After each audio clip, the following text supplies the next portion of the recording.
सम्यक YouTube channel Madhav Gaikwad आपले स्वागत करीत आहे।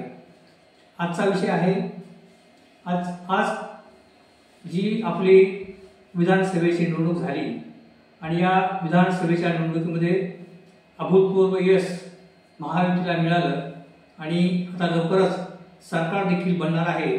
या गोष्टी आपण सगळ्या पाहतच आहोत, परंतु मी आपणास आज एका विशेष मतदारसंघाची माहिती देणार आहे। तो विशेष मतदारसंघ म्हणजे सोलापूर जिल्ह्यातील सांगोला हा मतदारसंघ। हा सांगोला मतदारसंघ अत्यंत वेगळ्या पद्धतीचा मतदारसंघ। हा सांगोला मतदारसंघ म्हणजे आणि तेथील मतदार हे अत्यंत वेगळ्या विचारसरणीचे तिथले मतदार आहेत आणि त्या सांगोल्यामध्ये आजच्या या विधानसभेच्या निवडणुकीमध्ये झालेल्या विधानसभेच्या निवडणुकीमध्ये चमत्कार झाला, परिवर्तन झालं आणि त्या ठिकाणी सांगोला मतदारसंघामध्ये शेतकरी कामगार पक्ष म्हणजे लाल बावटा निशाण शेतकरी कामगार पक्षाचे उमेदवार बाबासाहेब देशमुख हे विजयी झाले। त्यांनी पराभूत केलं अत्यंत एका प्रसिद्ध व्यक्तीला। ती व्यक्ती म्हणजे शहाजी बापू पाटील।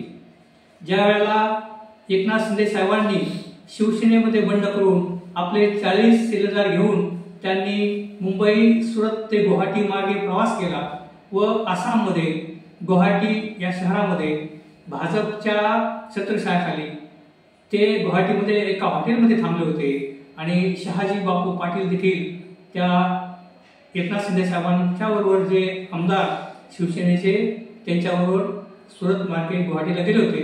त्याच्यामध्ये शहाजी बापू पाटील देखील होते आणि त्याच्या हॉटेलमध्ये ते सगळे आमदार एकनाथ शिंदे साहेबांच्या बरोबर थांबले होते।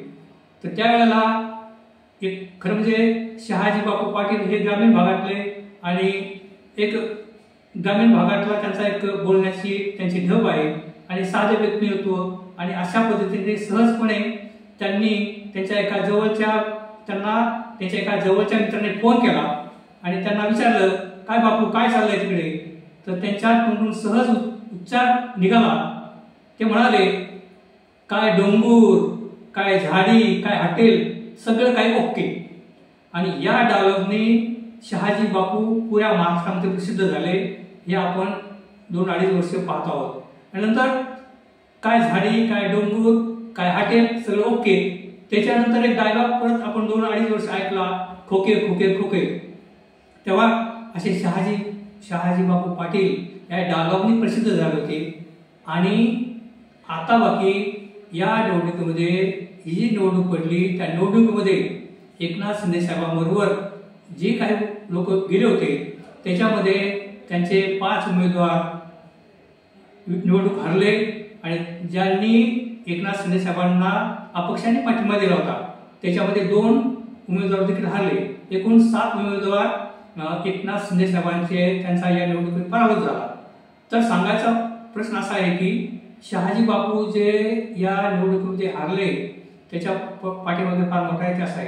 कारण सांगोला मतदारसंघ असा आहे की या सांगोला मतदारसंघामध्ये अत्यंत मोठी व्यक्ती, अत्यंत तपस्वी व्यक्ती असे गणपतराव देशमुख, शेतकरी कामगार पक्षाचे नेते गणपतराव देशमुख या सांगोला मतदारसंघामध्ये सतत 11 वेळा निवडून आलेले आहेत।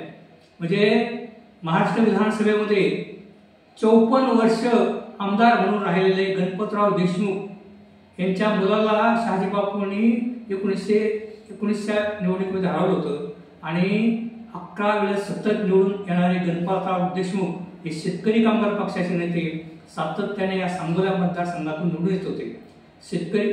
शेतकरी कामगार पक्ष हा गरिबांचा, कष्टकऱ्यांचा आणि मोलमजुरी करणाऱ्यांचा आणि फुले शाहू आंबेडकर विचारधारा मानणारा पक्ष आणि फुले शाहू आंबेडकर विचारधारा सातत्याने आयुष्यभर बाळगणारे गणपतराव देशमुख हे त्या मतदारसंघातून सातत्याने निवडून यायचे। खरं म्हणजे आज या ठिकाणी आपण पाहतो की जे छोटे छोटे पक्ष आहेत महाराष्ट्रामध्ये म्हणजे कम्युनिस्ट पक्ष असेल, रिपब्लिकन पक्ष असेल, शेतकरी कामगार पक्ष असेल, या सगळ्या पक्षांचं अस्तित्व संसदीय कार्यालयामध्ये म्हणजे त्यांचे आमदार खासदार निवडून येत नाहीत आणि ते पक्ष नामशेष होतात की काय अशी परिस्थिती असताना या सुनामी लाटेमध्ये जी प्रचंड इतर मोठ्या मोठ्या पक्षांची वाताहत झाली व भाजप आणि एकनाथ शिंदे आणि अजित पवार यांचे पक्ष निवडून आले आणि अशा एका सुनामी लाटेमध्ये, एका मोठ्या वादळामध्ये एक सांगोल्यामध्ये परिवर्तन घडलं आणि तिथे शेतकरी कामगार पक्षाचा एकमेव उमेदवार निवडून आला, ते म्हणजे बाबासाहेब देशमुख.